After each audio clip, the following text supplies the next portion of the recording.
Olha só, galera, hoje eu vou falar basicamente sobre dois temas, na verdade. Eu vou contrastar essas duas coisas que são, primeiro, as línguas mortas, tentar entender o que é isso, e depois as línguas vivas, né? E aí, paralelo a isso, eu vou sempre tentar tecer alguns exemplos, mostrar como pode ser útil aprender uma língua morta, para que ela serve ou para que elas servem.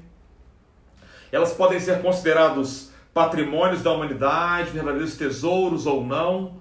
Ou seja, então a gente vai dar um giro aí pelo globo, falando sobre línguas que já existiram um dia e línguas que existem e como que as pessoas hoje lidam, né? Pesquisam, estudam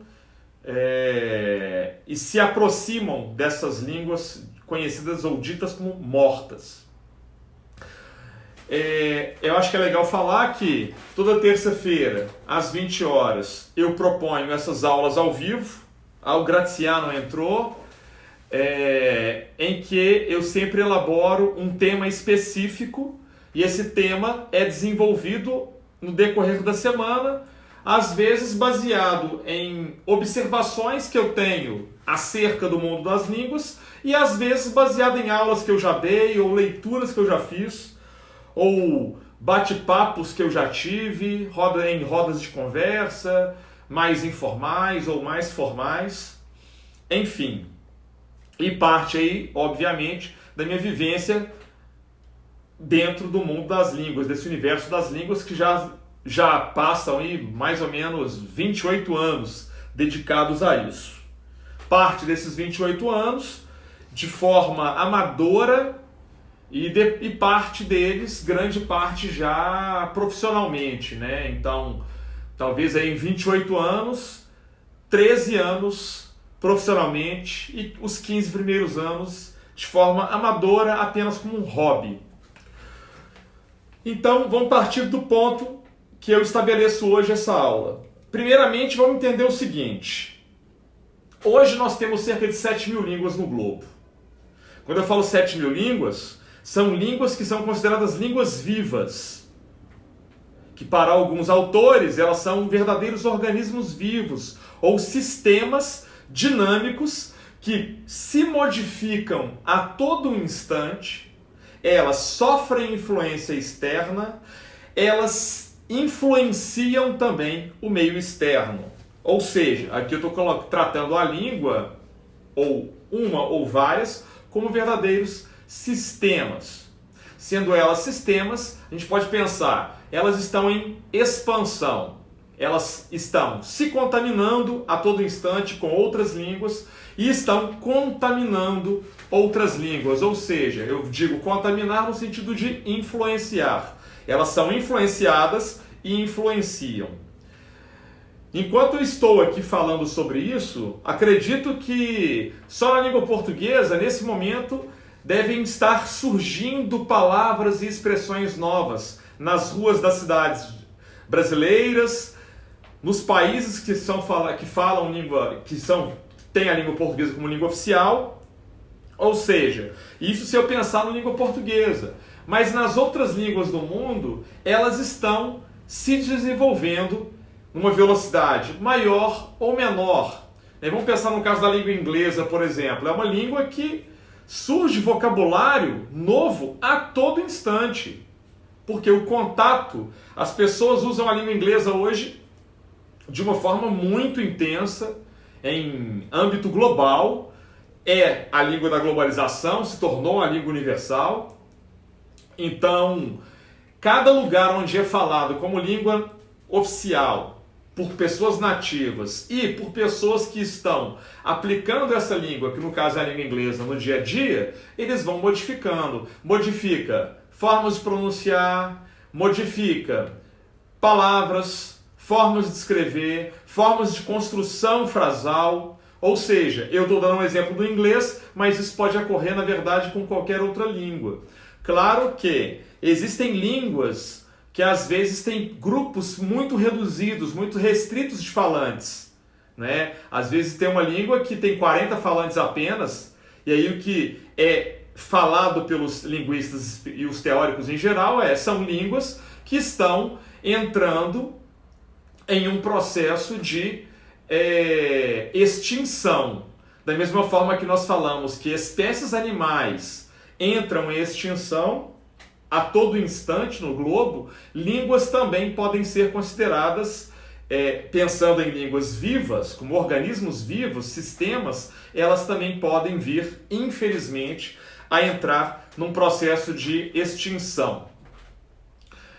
Muitos fatores vão levar a isso, né? Vamos pensar assim, se tem uma família, um grupo étnico que fala aquele idioma numa determinada comunidade e por algum motivo essas pessoas não transferem, elas não passam, transmitem a língua delas para outras pessoas e essas pessoas vêm a óbito, né? Pode ser tanto através de catástrofes naturais ou através de epidemias ou simplesmente porque chega, a Rose entrou, boa noite Rose, daqui pelo Facebook, elas podem, dentro de um curso natural de vida, vir a óbito, o que é uma pena, porque aí nós perdemos vidas e, consequentemente, nesse caso, línguas. Quando a gente pensa em línguas mortas, o que nos vem à cabeça? Línguas que existiram há 2, 3, 4 mil anos atrás, coisas que nós vimos em filmes, né? Vale lembrar aqui, por exemplo, Indiana Jones, que virou um clássico do cinema, ou outros filmes que às vezes exploram a Múmia, por exemplo, que tem às vezes uma relação com elementos da história da humanidade, geralmente representando aí visões, às vezes até ultrapassadas ou estereotipadas da arqueologia e da linguística, inclusive, e mostra ali personagens que teriam a habilidade de ler e decodificar línguas mortas 2, 3 mil anos ou mais de idade, né? E às vezes nesses filmes eles lidam com a língua dita morta, exemplo do egípcio clássico, por exemplo, lidam com esses idiomas como se fosse italiano, alemão, inglês, francês, português ou inglês. Ou seja, fica parecendo que o egiptólogo, aquele personagem que é, no caso do Indiana Jones, ele consegue ler um texto em língua egípcia, um texto que ele nunca teve contato antes, à primeira vista. O que, não vou falar que seria impossível, mas beira algo bastante complexo e bastante difícil de acontecer. Eu digo isso porque eu mesmo já tive contato, estudei, na verdade, sistematicamente 2 idiomas que são considerados mortos. O primeiro é o grego clássico, eu comecei a aprender com 14 anos de idade, tendo algumas aulas particulares, e depois eu passei para um estudo mais autodidata, e eu percorri ao longo aí, talvez de mais de uma década estudando esse idioma, com algumas interrupções, é claro, e não de uma forma não tão sistemática como eu estudo atualmente, mas eu cheguei a me desenvolver bem, eu conseguia ler poesia em língua grega, conseguia ler textos clássicos, alguns salvando aí a dificuldade do vocabulário de alguns textos, alguma coisa de teatro, alguma coisa de filosofia, consegui iniciar, não profundamente, mas consegui iniciar uma leitura da Odisseia de Homero. Enfim, eu consegui obter alguns resultados no que tange o uso da língua grega aquela chamada de língua grega antiga. Então eu tenho uma certa noção, uma considerável talvez, em relação ao estudo de língua morta. Uma outra experiência que eu tive foi entre 2006 e 2007, junto com um amigo, até o Antônio conhece ele, que é o Marcelo. O Marcelo estudou História, depois ele foi fazer um mestrado no Rio de Janeiro, e lá ele teve contato com o professor, que é o Ciro Flamarion Cardoso. O Ciro, já falecido, mas o Ciro foi a maior referência brasileira, uma das maiores referências mundiais no ensino não só da língua egípcia antiga, como no estudo da egiptologia. Eu e Marcelo, a gente fez uma troca. Eu ensinaria ele. A proposta era que eu ensinasse a ele o grego clássico, porque ele precisava fazer um trabalho comparado entre grego e egípcio, e ele me ensinasse egípcio. Então, durante aí quase 2 anos, a gente estudou sistematicamente juntos, com encontros aí 2, 3 vezes por semana, de 2 a 3 horas por encontro, e ali a gente conseguiu dar uma avançada, ou seja, eu aprendi a ler em hieróglifos. E aí eu pude perceber que aquilo que a gente vê nos filmes como do Indiana Jones ou da Múmia, por exemplo, realmente são ficções, claro, e que seriam quase impossível um egiptólogo conseguir de fato ler uma língua morta na velocidade que nos filmes aparecem. Quer dizer, eles traduzem uma língua morta realmente como se fosse hoje, por exemplo, eu pegar um livro, um texto em língua inglesa e começar a ler. Quer dizer, da mesma forma que hoje se tornou natural para mim conseguir ler, por exemplo, à primeira vista, um texto em língua inglesa, independentemente da natureza do texto, se é teoria ou literatura, eu consigo ler, por exemplo, sem precisar de ficar tendo muito esforço. E ao mesmo tempo, se eu precisar de ler ele em voz alta, em português, simultaneamente à minha leitura em inglês, eu consigo fazer isso. Eu estou querendo usar esse paralelo para poder mostrar o seguinte: teria como eu fazer isso com o grego clássico? Ou teria como eu fazer isso com o egípcio clássico? Pouco provável. Talvez existam pessoas especialistas hoje que consigam fazer isso. Acredito que talvez aí de umas 2, 3, 4 décadas de estudo de uma mesma língua morta, quem sabe? Porque aí a pessoa já consegue se familiarizar com uma série de textos diferentes e ele talvez consiga realmente fazer uma leitura mais imediata, talvez, à primeira vista, de um texto que ele nunca leu. Temos que pensar o seguinte: um egiptólogo, um helenista, eles estão acostumados a ler textos em egípcio, no caso do egiptólogo, e em grego, no caso do helenista. Ou vamos pensar um assiriólogo, por exemplo, ele vai pegar um texto em língua acadiana, que era a língua falada na Mesopotâmia, a língua oficial da Babilônia. O acadiano tem um elemento interessante, primeiramente que é uma língua semita, fazendo aí parte da família do hebraico, do árabe, do siríaco, do armaico, do aramaico, compõem as línguas semíticas. Mas o acadiano é uma língua morta, assim como o aramaico, por exemplo.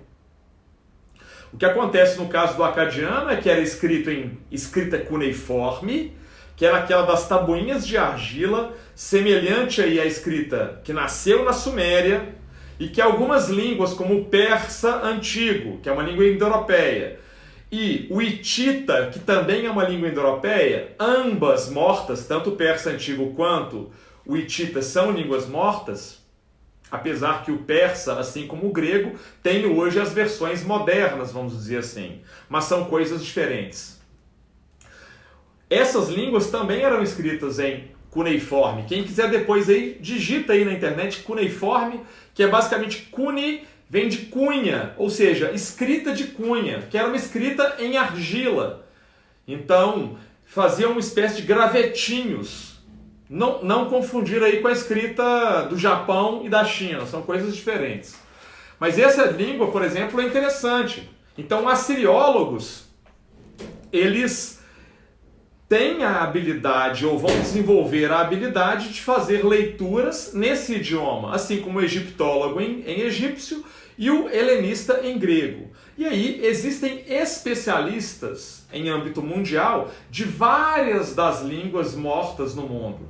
Vamos dar exemplo aí. O sânscrito, que é uma língua considerada sagrada, né? E aí foi escrito alguns textos considerados sagrados, como, por exemplo, o Bhagavad Gita. Claro que aqui eu estou pronunciando como um brasileiro, obviamente. Mas hoje ninguém fala sânscrito na Índia. mas se lê em sânscrito. Tem um sistema de escrita chamado Devanagari, que significa Devanagari, escrita sagrada ou escrita divina. Então é interessante pensar que eles têm um sistema de escrita próprios, não é igual ao das línguas românicas, que no caso é o português e o inglês, e não é igual das línguas helênicas, no caso o grego, ou das línguas do acadiano, que é o cuneiforme, ou hieróglifo, que é o egípcio. No caso, o sistema Devanagari. Daiane, tem uma pergunta, daqui a pouco eu te respondo, rapidinho. Eu já mais ou menos peguei a sua pergunta, achei interessante, inclusive. Eu até ia falar sobre isso, Daiane. O Devanagari, ele é utilizado hoje por línguas da Índia como o Hindi, o Bengali, o Hindustani, o Punjabi e várias outras línguas da Índia. Ou seja, aquele sistema de escrita que nasceu lá na antiguidade, talvez 2.500, 3.000 anos atrás, na Índia, a língua sânscrita morreu, sobreviveu o que dela? Os textos, sobreviveu a gramática, porque quase ninguém sabe isso, mas a primeira gramática do mundo nasce na Índia. Tem pessoas que acreditam que foi na Grécia, eu já fui essa pessoa, inclusive. A gramática grega ela nasce em 2300, na verdade em 300 a.C., ou seja, 2.300 anos atrás, no período de Alexandre o Grande. A gramática hindu, sânscrita, ela é anterior a isso. Então, a gramática, ela nasce lá na Índia, ela é escrita em sânscrito, a língua sânscrita morreu, mas as línguas da Índia modernas, que são indo-europeias, assim como o sânscrito era uma língua indo-europeia, sobreviveram e utilizam o sistema de escrita do sânscrito, o que é muito interessante. No caso do grego, o grego moderno, o grego que é falado na Grécia atual, ele é escrito, vai se manter assim, com o sistema desenvolvido na Grécia Antiga. Claro que esse sistema foi evoluindo, ele foi ganhando novos contornos, novos traços. Depois a gente até pode falar um pouco sobre escrita, ou pode, na verdade, se tornar o tema de uma aula, só falar sobre sistemas de escrita. Eu conheço alguns, já estudei 7 deles, na verdade. Então, olha que interessante pensar que essas línguas morreram, mas elas deixaram um legado através de textos, através das regras, através dos seus códigos, através de conhecimentos como a poesia, a literatura, o teatro, a filosofia, os textos sagrados, quer queira, quer não, independentemente se nós temos ou não religião ou crença, textos do conhecimento humano, textos artísticos, ou seja, uma série de elementos que nos chegaram até hoje. Claro que, infelizmente, muitos dos textos produzidos na antiguidade se perderam. Então é muito comum, por exemplo, você pegar um texto e perceber nesse texto que parte dele não existe. Aí os tradutores colocam lá uma nota, essa passagem aqui foi perdida ou foi destruída num incêndio. Quer dizer, às vezes não se sabe o que aconteceu com parte daquele texto, porque não sobreviveu aos tempos atuais. Mas quando a gente está tratando de línguas mortas, pensando aí de 1.500, 2.000, 3.000 anos atrás, a gente tem que pensar o seguinte, tem línguas que morrem, gente. Isso é muito louco pensar. Da mesma forma que tem 7.000 línguas aproximadamente no mundo hoje, que são vivas, a todo instante morrem línguas na Terra. Ou seja, novas línguas entram em processo de extinção a todo momento. Algumas dessas existem sistemas de escrita, outras não. Hoje, com a internet, fica fácil você registrar, você grava, ok, você filma. Aí depois tem como um especialista, o linguista, o teórico, ir lá e decodificar aquela língua, fazer as transcrições, transformar, criar as regras gramaticais. Mas tem línguas que morreram há 100, 200 anos. Por exemplo, eu tenho um interesse em estudar uma língua chamada prussiano. O prussiano, o último registro dela, escrito, está em 1677, ou seja, há mais de 300 anos. É uma língua da família do lituano e do letão.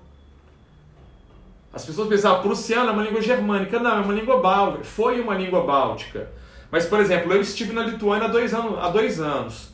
Lá eu conheci um pessoal de um grupo de música que eles cantam músicas tanto em lituano quanto em prussiano. Ou seja, mantém-se algum elemento daquela língua. Claro que não dá para eu virar e falar assim, eu vou ler um texto em sânscrito, ou em hitita, ou em egípcio, ou em grego clássico, ou em sânscrito, e vou falar a pronúncia tal como era na época. Não tem como, isso é impossível, né? A não ser que eu viajasse no tempo com a maquininha. H.G. Wells lá, ou então em De Volta para o Futuro. Se não for através disso, não tem jeito, né? E se eu tivesse como viajar no tempo e gravar essas pessoas lá de 1.200, 2.000 anos atrás falando. Mas tem como a gente hoje tentar se aproximar do som daquele idioma. Através do quê? De reconstruções. Vamos imaginar o seguinte, da mesma forma que o pessoal da engenharia, o povo da tecnologia, não faz um processo inverso, ou seja, não existe a engenharia reversa, não existem os processos de logística reversa, é a mesma coisa. Por exemplo, no caso das línguas indo-europeias, eu procuro, no caso são vários autores estudiosos no mundo inteiro, vão procurando quais são os elementos semelhantes e similares entre essas línguas, o que elas têm de comum, e vai através de uma pesquisa quantitativa, né, usando aí estatística, inclusive, nós vamos aproximando. Esse som aqui ele é registrado em tantas línguas, com tal frequência, com tal porcentagem.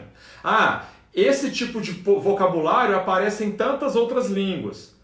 Essa construção frasal ela aparece em tais e tais línguas. Ou seja, a partir daí, claro que aqui não tem como passar a noite inteira falando sobre isso, mas eu dando uma pincelada, vocês passam a entender como é possível reconstruir. E claro, eu pego textos antigos, através de estudos comparados, a gente começa a chegar a algumas conclusões, né? Vamos pensar lá na Pedra de Roseta, por exemplo, que foi a pedra que foi a base para que o Champollion, que era um tradutor francês do século XVIII/XIX, a serviço de Napoleão, eles pegam uma pedra, essa pedra chamada Roseta, que era um texto trilíngue, na verdade.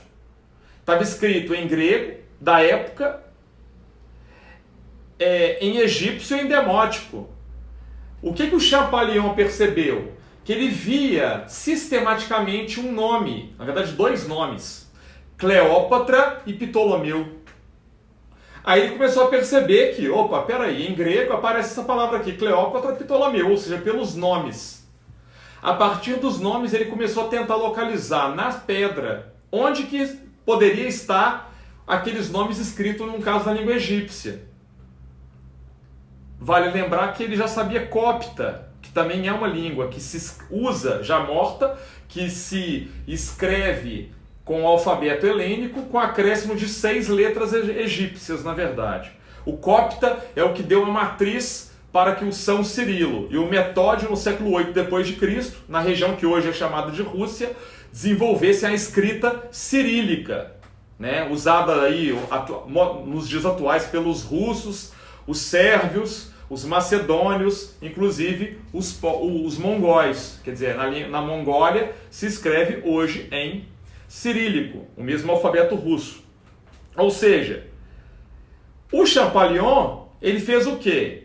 Ele simplesmente, né, claro que não é tão simples assim, mas ele, a partir dos nomes de Cleópatra e Ptolomeu, ele vai perceber quais são as similaridades entre essas línguas. E a partir do Champollion, outros pesquisadores, outros egiptólogos, ainda no século XIX, começaram a especular, estudar. Aí foram desenvolvidos guias, foram desenvolvidos manuais, gramáticas, dicionários. Eu mesmo tenho aqui em casa uns 3 ou 4 dicionários de egípcio clássico, né, de egípcio antigo, para vocês terem uma ideia. Eu vou dar uma pausa na minha fala rapidinho, vou responder o que a Daiane está perguntando aqui, porque eu acho que é interessante. Eu acho que a pergunta da Daiane pode ser útil para todo mundo. Daiane, eu vou ler sua pergunta aqui, ó. Quais as vantagens e benefícios você consegue ver em estudar línguas mortas? Olha, essa pergunta sua eu acho incrível, porque na verdade eu iria abordar sim em aula hoje, ainda hoje. Olha só, Daiane, você estudou letras, né? Então você tem um conhecimento aí linguístico maior do que a maioria da população. Ou seja, você não trabalha mais dentro apenas do senso comum, daquilo que as pessoas usam no dia a dia. Você tem uma formação acadêmica que te permite aí ter um uso ou usos da língua ou das línguas maior, né? Estudou linguística, estudou a parte educacional toda, didática, estudou literatura, enfim, e várias outras coisas que estão relacionadas com o universo das línguas e com o universo do ensino e da linguística, que no caso aí é uma ciência. Olha que interessante, nós falamos português, junto com espanhol, italiano, francês, romeno e várias outras línguas vivas. Somos descendentes do latim. O latim, para alguns teóricos, não é considerado uma língua morta. Por quê? Porque ela sobreviveu através da igreja, depois ela sobreviveu através da aristocracia e da realeza europeias na Idade Média, junto com a igreja, e sobreviveu principalmente da Renascença para cá nas ciências e no mundo acadêmico. Biologia e as ciências naturais de uma forma geral, e vários dos termos que se usam em várias das ciências vêm do latim. O Vaticano é um Estado moderno que utiliza o latim como língua veicular, né? Ali, claro, que eles fazem uma reconstrução. O latim falado no Vaticano hoje era o latim falado na Roma de 2000 anos atrás? Não. Mas a estrutura gramatical, grande parte do vocabulário, claro que por ser uma língua que foi renascida, vamos dizer assim, eles tiveram que se adequar, criar palavras como computador, televisão. Eu até tenho um livro interessante chamado Xeretando a Língua Latina, que ele vai falar sobre isso exatamente. É um livro bem interessante, que o autor fala de como que a língua latina hoje ela é viva. Por quê? Porque ela sobreviveu através da ciência, ela sobreviveu através da religião. E hoje o Vaticano utiliza o latim. E existem pessoas no mundo inteiro que tentam falar em latim. Da mesma forma, pessoas que tentam falar em indo-europeu, por exemplo. Né? Existe um movimento aí de indo-europeístas modernos que se propõem a querer, inclusive, falar em indo-europeu. Ou seja, o que eles estão fazendo, tanto no Vaticano quanto esses indo-europeístas, é basicamente o que foi feito com a língua Esperanto, por exemplo, que é uma língua que eu estudo. O Esperanto é uma língua inventada, é uma língua artificial. Mas o Zamenhof, que era o linguista, na época um poliglota, que criou o Esperanto, ele simplesmente reuniu elementos de várias línguas, criou uma estrutura, desenvolveu um vocabulário e começou a aplicar aquilo. Hoje, 2 milhões de pessoas falam isso no mundo inteiro.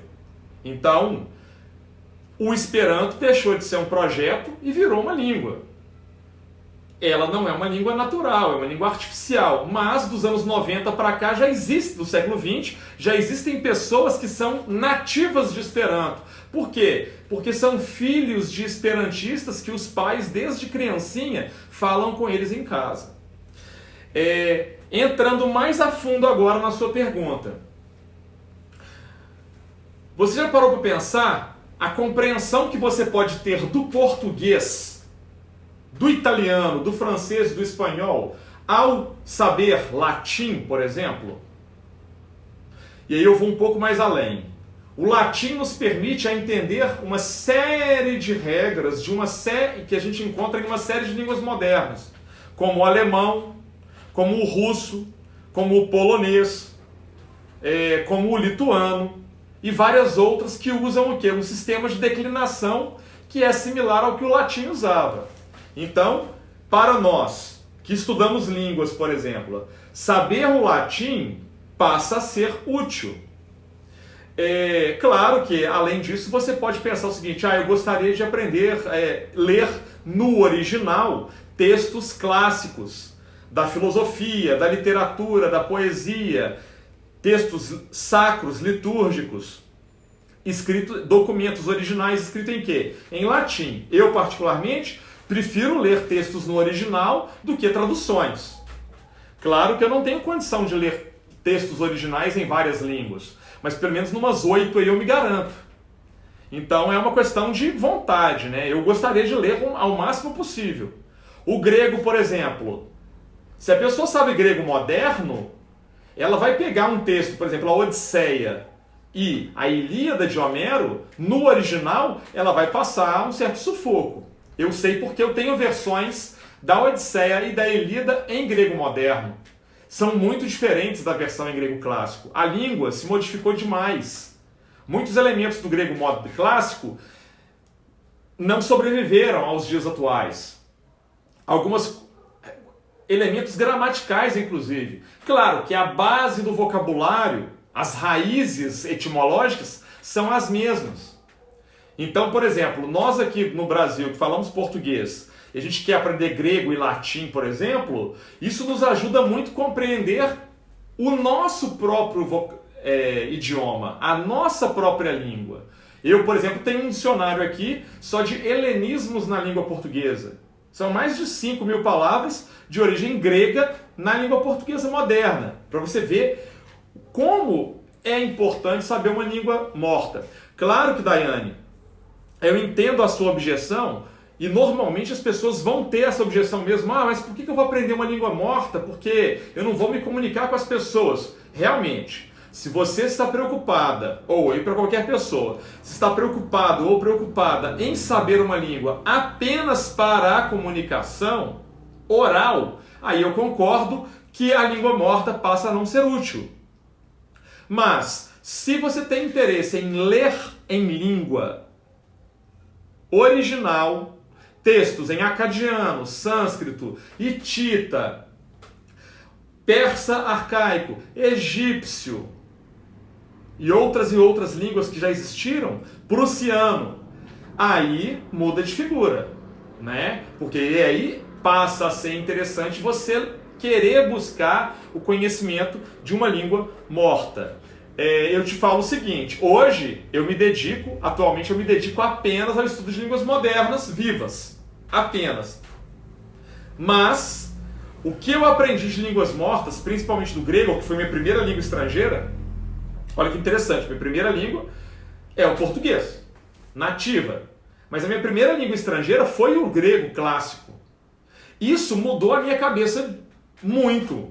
Eu acredito que até parte do que eu sei de línguas eu devo ao meu estudo de grego clássico, que foi feito quando eu era adolescente, lá com 14, 15 anos de idade. Isso mudou a minha concepção de mundo, mudou a minha cabeça, porque eu tive acesso a textos que a maior parte das pessoas do mundo não tem acesso muito cedo.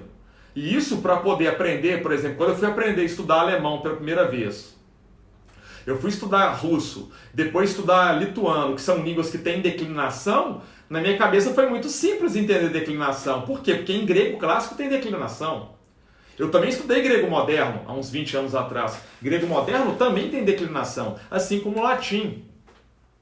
Olha que interessante. São sistemas muito antigos, mas que eles podem ser muito úteis hoje, né? Então, essas línguas mortas, elas nos ajudam a entender de onde nós viemos, o que foi produzido de conhecimento, né? E para quem quer ter acesso ao conhecimento na fonte, ainda mais uma fonte primária, tem que saber a língua clássica, tem que saber a língua arcaica, né? Imagina eu, por exemplo, eu tenho a pretensão de no futuro ir fazer um doutorado em gramática histórica eslava. Esse curso só existe na Lituânia, na Universidade de Vilnius, onde eu estive 2 anos atrás. O curso dura 4 anos, ele é dado em lituano. Para isso eu tenho que saber ler alemão, francês, russo, inglês, polonês, que eu ainda não tenho nenhuma noção da língua, e lituano, obviamente. E nesse curso eu vou estudar, na verdade, cerca de 12 línguas diferentes eslavas, modernas, e eu vou estudar a evolução delas, comparando a gramática delas umas das outras. Ou seja, isso vai ser muito útil para mim. Agora pensa o seguinte, e se por um acaso eu decidir estudar, por exemplo, prussiano, que é uma língua morta, báltica, e eu decidi estudar eslavônico, por exemplo, que era a língua lá da época do Metódio, do Cirilo, os criadores do sistema cirílico usado hoje na língua russa, lá no século 8 depois de Cristo, 10 depois de Cristo. Naquele período, a língua deles é uma língua morta. Mas se eu quiser entender parte das línguas eslavas da forma como eu quero aprender no futuro, não é agora, porque eu ainda não tenho condição de fazer isso, eu vou precisar. Então, na verdade, eu acredito e percebo que quanto mais línguas, né, mortas inclusive, nós temos condição de acessar, mais nós entendemos e compreendemos as línguas modernas, chamadas línguas vivas, tá? Eu acho que eu te respondi. Estou vendo aqui a Rose, mas para acessar esses textos antigos escritos em línguas mortas, não há necessidade de saber como seria a pronúncia correta das palavras, basta saber a mensagem do texto.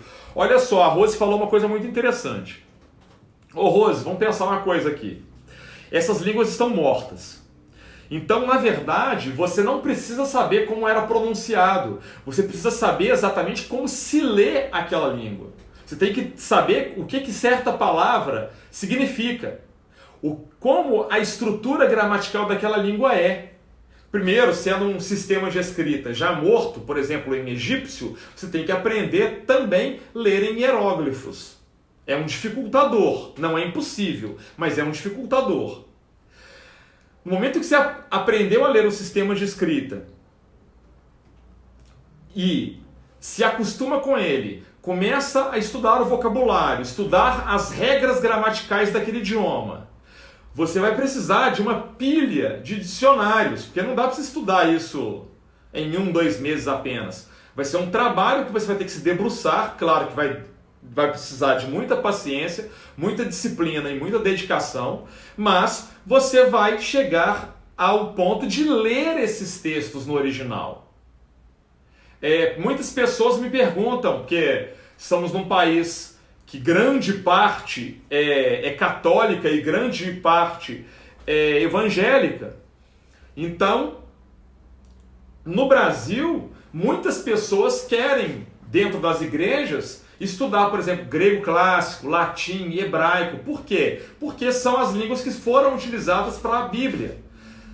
Vale ressaltar que o Velho Testamento foi escrito em hebraico e aramaico. A Torá dos judeus, hoje, ela se mantém em hebraico. No século III a.C., no período lá de Alexandre o Grande,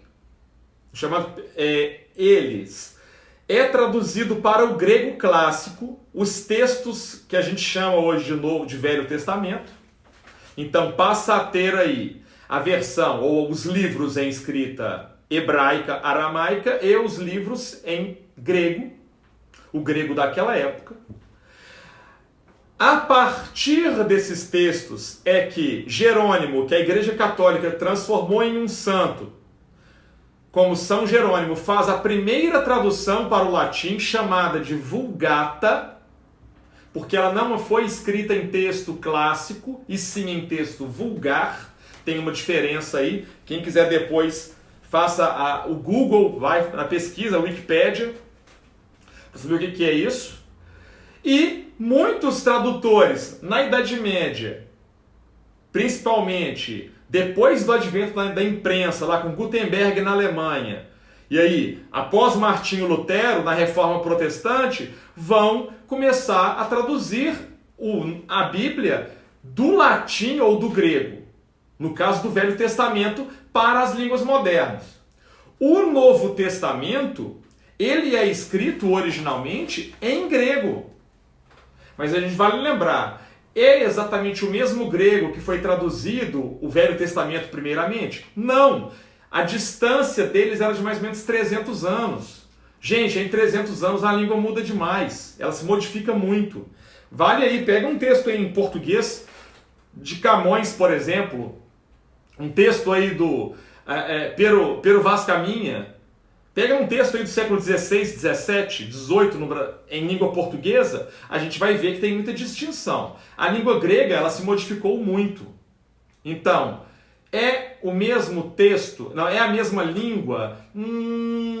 A língua é a língua grega, mas tem umas diferenças entre o texto traduzido do hebraico do Velho Testamento para o grego clássico é diferente do grego utilizado para escrever o Novo Testamento. Então, para quem estuda teologia ou filosofia, é indispensável que a pessoa pelo menos tenha uma base de grego e latim. Pelo menos uma base. Se for aprofundar, tem que aprender hebraico também. Se a pessoa é judia, ótimo, hebraico. Se é cristã ou não, quer aprender, quer ir à fonte, ela vai procurar o texto como ele foi escrito. Aqui eu não vou defender, não vou falar se o texto foi modificado com o passar do século, isso é uma outra discussão, é uma outra novela. O que eu estou dizendo é, nesse caso você não precisa saber falar a língua, pronunciar a língua, e sim ler e entender o que está escrito. Rose, eu acho que você me entendeu, né? Qualquer coisa se manifesta aí. Daiane, se manifesta aí também. Tem um pessoal aqui na net, aqui no Instagram, aqui no Facebook. Alguns aí me deram coraçãozinho, outros me deram joinha, outros me deram carinha feliz, outros me deram cara triste. É isso aí. Eu tô aqui, na verdade, para me molhar. Né? Galera, olha só, já são 8h48. Eu falei bastante aqui. Talvez uns 40 minutos direto. Eu tive que desviar, entre aspas, tá? Desviar um pouco o que eu ia falar, baseado nas perguntas, mas na verdade as perguntas de vocês já estavam dentro daquilo que eu falaria normalmente por depender de saber que é um tipo de conteúdo, é um tipo de tema que as pessoas às vezes vão ter curiosidade, que é as línguas mortas e as línguas vivas. Só para sintetizar a minha fala, línguas vivas, gente, são as línguas que são faladas hoje, nos dias atuais. E as línguas vivas, elas estão em eterna evolução. Elas se modificam a todo instante. É legal pensar isso, porque tem muita gente que fica pensando assim, porque fulano de tal não fala português corretamente. Gente, isso é bobagem. Bobagem. Tem uma coisa chamada sociolinguística. Procurem aí no Google. Não existe português correto. Todo mundo que fala português no Brasil fala português. A diferença é as regras gramaticais, a norma, aquilo que foi decodificado e que foi convencionado como sendo a língua oficial que vale, escrita, é uma coisa. Concordo que nós temos que saber utilizar a norma dita culta, dependendo do ambiente e com quem estamos falando. Agora, não adianta eu ficar estudando português maravilhoso, estudar um vocabulário profundo, ler a literatura em língua portuguesa, poesia em língua portuguesa, estudar as regras gramaticais, chegar num mercado, numa feira livre e conversar em português com a pessoa que vende peixe na feira, como se eu estivesse falando com Camões. Gente, não tem jeito. Não cria o quê? Comunicação. Eu tenho que adequar, fazer uma adequação linguística ao meu público. Né? A gente tem que pensar o seguinte, outro dia eu falei numa aula, todo mundo que fala português, por exemplo, é poliglota. Muita gente vai rir de mim quando eu vou falar isso.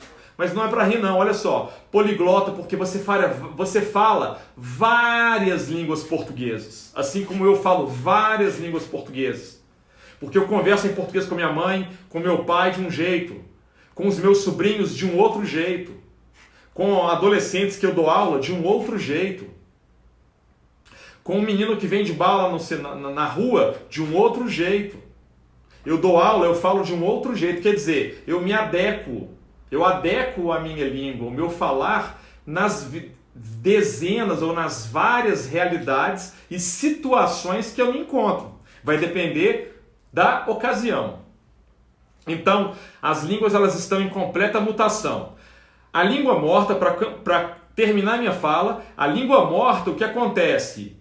O vocabulário, ele cessa. Então, é possível, por exemplo, você saber quantas palavras foram compiladas da língua grega arcaica, ou quantas palavras foram compiladas e registradas do egípcio arcaico, clássico. Fazer isso com português, com inglês, com italiano, com alemão é quase impossível, porque a cada momento nascem palavras novas. Enquanto a língua estiver viva, ela vai continuar se modificando, ela vai continuar evoluindo. Inclusive, gente, as estruturas gramaticais mudam, né? A gente fala assim, o mineiro, ele come o S no final da palavra. No futuro eu vou falar sobre isso aí num outro tema, que é em relação à evolução e à história das línguas, que é uma abordagem para uma outra ou outras aulas. Então eu vou ficar por aqui. Já são 20h52. Eu agradeço a presença de todo mundo, a paciência de todo mundo.